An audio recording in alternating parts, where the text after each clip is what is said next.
What would you do if the person you loved, trusted, and built a life with turned around and publicly humiliated you? I'm not talking about a careless joke. I mean the kind of betrayal that makes the ground drop out from beneath you. That happened to me. At a birthday party, my girlfriend Lily laughed in front of everyone and said she'd leave me in a heartbeat if her ex texted. The room exploded with laughter. I sat there numb. In that moment I saw the truth. I wasn't her partner, just a placeholder, a comfort until something better came along. So I made a decision. If she wanted this to be a game, I would rewrite the rules. My name is Ethan Cole. I'm 32, and I built my own landscaping company from the ground up. It started with just me, a second-hand truck, and a lawnmower that barely ran. Now, a decade later, I have a team of 12, contracts with half the city's real estate firms, and a reputation I'm proud of.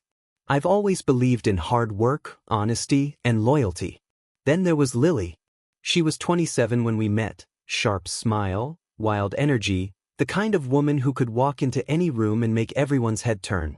She loved parties, late-night adventures, drama. And for a while, I convinced myself her chaos was just passion, that maybe I needed someone like her to balance out my steady, predictable life. But Lily had a habit, a cruel one. She never stopped bringing up Jason, her ex-boyfriend.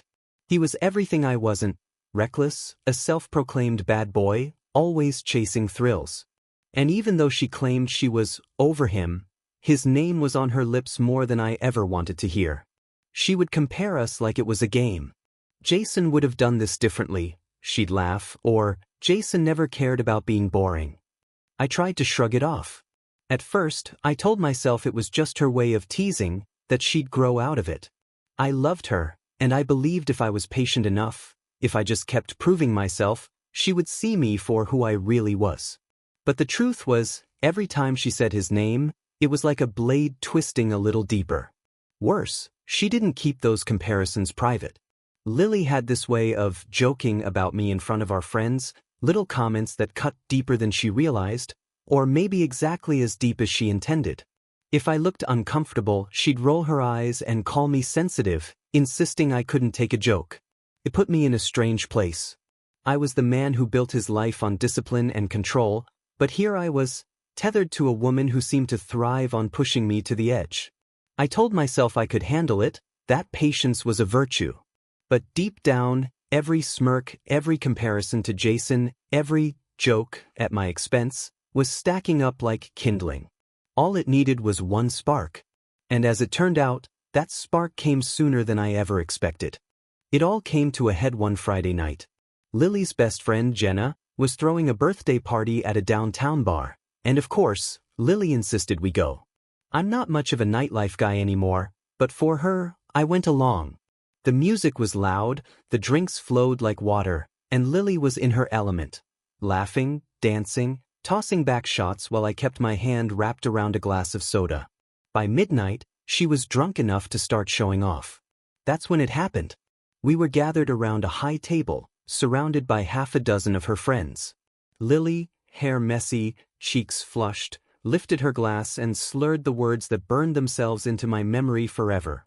If Jason texted me right now and asked me to leave, I'd walk out this second. I'd leave Ethan instantly.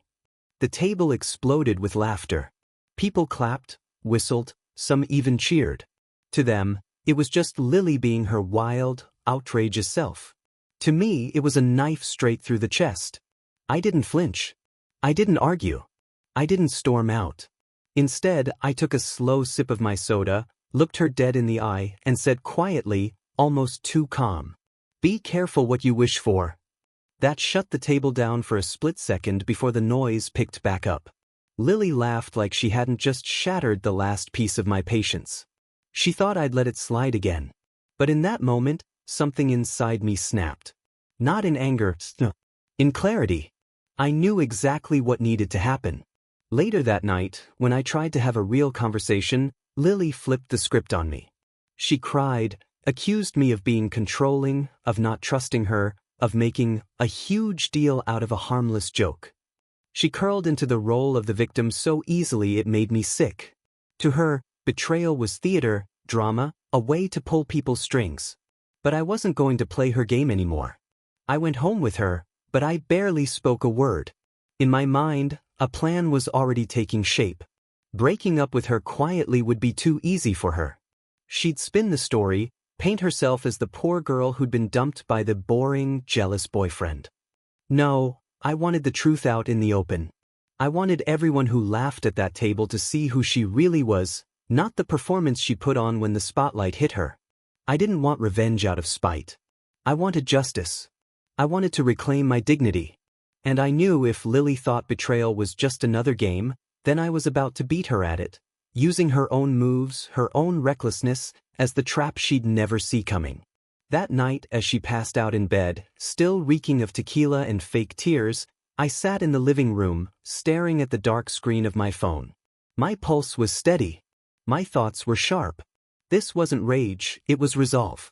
And that's when the decision crystallized. I wouldn't just walk away. I'd expose her. I'd end this circus on my terms, in a way she'd never forget. The truth is, I'd been preparing for months. Maybe some part of me always knew Lily's jokes weren't jokes at all, that sooner or later she'd cross the line beyond repair. I wasn't going to be caught blindsided. First, I set up a wide-angle security camera in the living room. I told her it was for package theft, but in reality, it was for her. I made sure the footage uploaded directly to a secure cloud account she didn't know existed. Then I bought a cheap burner phone. Harmless looking, prepaid, nothing that could be traced back to me. With the right app, I could mask the number, make it appear as if Jason himself had texted her. Cruel? Maybe. But necessary. If she was going to betray me, I wanted her to do it openly, without me lifting a finger beyond sending the bait. But my plan didn't stop there. Over the past few weeks, I noticed my credit card bills creeping higher. Designer shoes, spa packages, little Venmo transfers to her friends that had nothing to do with me. She assumed I wasn't paying attention, but every charge was a breadcrumb, and I was quietly gathering them all. Screenshots, statements, timestamps, my arsenal of receipts. I opened a hidden cloud folder just for this: video evidence, financial proof, and eventually, the text messages I'd capture. If Lily ever tried to smear me, if she dared to paint me as the villain, I'd have a mountain of facts to crush her lies. And then came the night. After the party, after her crocodile tears and accusations, she eventually passed out in bed. I sat in the living room, burner phone in hand, my heart beating steady, almost calm. I typed the message slowly, deliberately. Hey, it's Jason. Chloe mentioned she saw you. Can't stop thinking about you. Miss you. You awake? I hit send. Then I flicked open the security camera feed on my laptop and waited. At first, nothing. She shifted in bed, mumbled, rolled over. But then at 2:11 a.m., her phone buzzed. She sat up instantly. My pulse quickened, but I stayed still. She unlocked her phone, squinting at the screen, and within seconds, her face lit up. A grin spread across her lips, the kind of smile I hadn't seen directed at me in months. She started typing furiously. Then, as if struck by electricity, she leapt out of bed and slipped into the living room, phone in hand. The camera caught everything. Her pacing, her nervous laughter, the way she kept glancing toward the bedroom to make sure I wasn't awake. 5 minutes later, she returned, this time in jeans, sneakers, a sweater, and with her handbag slung over her shoulder. She didn't even hesitate. She grabbed a small duffel bag, gave the room a quick glance, and tiptoed out the door. At that exact moment, I clicked record on the feed. 2 solid minutes of undeniable proof. Lily, ready to run to Jason the moment she thought he'd come calling. The trap was sprung. And I wasn't angry anymore. I was focused. Because this wasn't just about a breakup anymore. This was about exposure. Lily had written the script. I was just making sure the ending was mine. At 2:15 a.m., the trap fully snapped shut. I watched through the camera feed as Lily slipped out of bed, her phone glowing like a beacon in her hand. She wasn't groggy, wasn't confused, she was lit up with excitement, her grin stretching wide as she tapped out reply after reply. For months, I'd been the one trying to coax a smile like that out of her. Turns out, all it took was the illusion of her ex. 5 minutes later, she returned to the living room, but this time dressed for departure, jeans, a gray sweater, sneakers. She clutched her handbag and had stuffed a few essentials into a small duffel bag. My heart should have been breaking, but it wasn't. It was steady, cold, focused.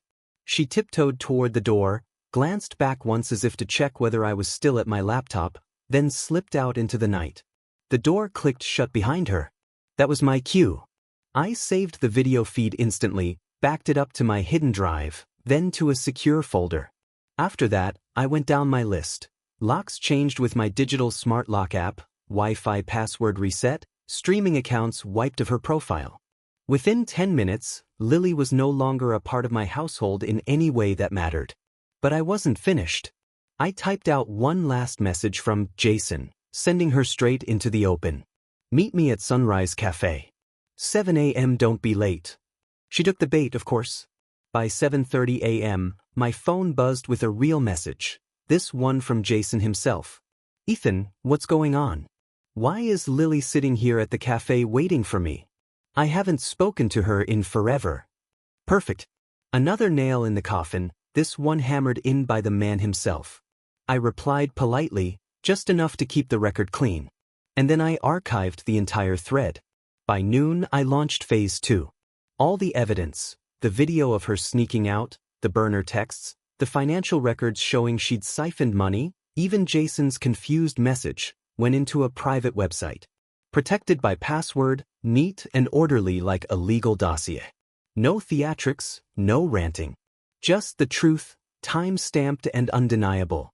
I sent the link to 2 parties, her parents and her best friend, Chloe. The silence was delicious. By late afternoon, Lily's phone calls and texts shifted tone. First confusion, then anger, then sheer panic. When I didn't answer, she did what she always did, turned it into a performance. Her Instagram lit up with shaky videos of her crying, accusing me of being controlling, toxic, even an abuser who had trapped her with cameras. Her friends rallied behind her at first, flooding my inbox with insults. But I knew the clock was ticking. 3 hours.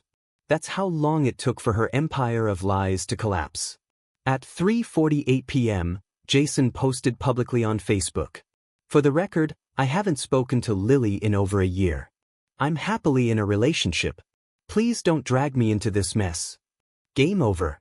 Her parents, confronted with the evidence I had sent, cut her financial support on the spot. Chloe, who'd always cheered Lily's antics, went radio silent. Not a word online. Not a text. Nothing. She didn't want her fingerprints anywhere near the fallout. And Lily? She doubled down. She posted screenshots, but cropped, edited, stripped of context. The problem was, every one of her lies unraveled as soon as someone compared them to the originals in my evidence file. My quiet little website became the sword of truth, slicing through every shred of her performance. By evening, the comments on her posts had turned. People she once impressed were now calling her out. Is this true? Why are you still hung up on Jason? Didn't Ethan pay for your apartment? The digital mob she'd counted on to destroy me was now circling her instead. She was exposed, humiliated, and stripped of the safety net she thought she'd always have. For years, Lily believed chaos was her playground, that she could humiliate me, bleed me financially, and still come out adored. But in less than 24 hours, she was sitting in a cafe alone, abandoned by her ex, ignored by her best friend, cut off by her family, and shredded by her own lies online. And me? I didn't need to raise my voice or throw a punch. I just let the truth do its work. That was the sweetest revenge of all. Months later, the dust had settled. Lily was no longer the radiant center of attention at parties. Instead, she lived in a cramped one-bedroom on the far side of town, juggling 2 exhausting jobs just to chip away at her debt. The designer bags, the weekend getaways, the endless cocktails, all gone. Her world had shrunk to 4 walls and overdue bills. Meanwhile, my life had moved forward. My landscaping company kept growing, and for the first time in years, I felt like I wasn't carrying dead weight. The quiet of my home wasn't loneliness, it was peace. And eventually, that peace made room for someone new. Rachel, a teacher with a gentle laugh and an honest heart, came into my life. With her, I didn't feel like I was constantly competing with ghosts or begging for respect. She valued stability, kindness, and truth, the very things Lily had mocked. Looking back, I realized something important. The real revenge wasn't the trap, the fake texts, or even the carefully orchestrated exposure. Those were just tools. The real victory came from letting Lily's own choices undo her. All I did was shine a light on the truth she tried so hard to hide. And once the truth was visible, she couldn't escape it. She had to live with the wreckage she had created. I used to think betrayal demanded rage, screaming matches, or some dramatic scene of closure. But I learned that betrayal destroys itself when the truth comes out. There's no need to shout when evidence speaks louder than any accusation.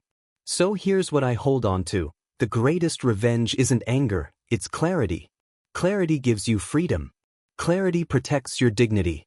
And clarity ensures that the one who betrays you carries the weight of their actions long after you've walked away lighter, stronger, and untouchable. If you've ever gone through betrayal like this, I want to hear from you. Share your experience in the comments, because your story could be the reminder or lifeline someone else needs right now. You're not alone, and speaking out is how we take power back. And if you found value in this story, make sure to hit subscribe and tap the notification bell, because every week I break down more unbelievable real-life betrayals, from shocking lies to masterful comebacks. Remember, every betrayal has its own twists, but the lesson is always the same. The truth has a way of breaking through, no matter how deep it's buried. Stay strong, protect yourself, and never forget, you deserve respect, and you're stronger than the pain someone else tried to leave you with.